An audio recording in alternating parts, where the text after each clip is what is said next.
monetise गर्नु पैसा आउँछ टिकटकबाट भन्दाखेरि कसैले पत्याउनु नै हुन्न के आउँछ कि पैसा तपाईँहरूलाई पकेट खर्च भए पनि पैसा आयो भएन त्यत्तिकै फोकटिया तपाईँहरूले त घर बसेर मोबाइल चलाउनुको सट्टा 80 रुपियाँ आयो भने पनि 10 जोडेर कति हुन्छ भन्नु त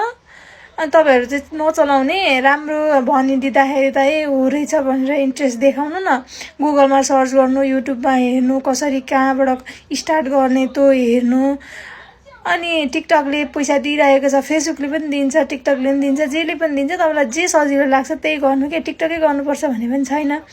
जुन प्लेटफर्म युज गर्छु भन्नुहुन्छ त युज गर्नु यति भए पनि पैसा आउँछ त्यो फोकटे अरूको स्क्रोल गरिराख्नुभन्दा त बरु आफूले पनि भिडियो बनाउनु सोसियल मिडियामा एक्टिभ हुनु अनि पैसा आउँछ पैसा आयो भने जे गर्दा पनि हुन्छ घर खर्च पनि चल्छ आफ्नो पकेट खर्च पनि चल्छ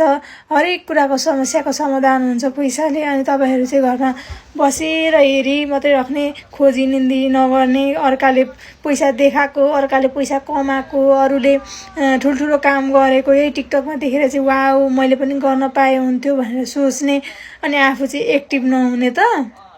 अरूको मात्रै हेरेर चित्त बुझाउने आफू पनि त हुनु पर्यो नि त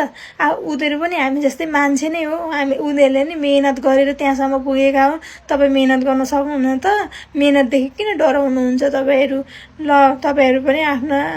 यो आइडियाहरू चाहिँ सबै मोनेटाइज गर्नु है त हस् थ्याङ्क यू सो मच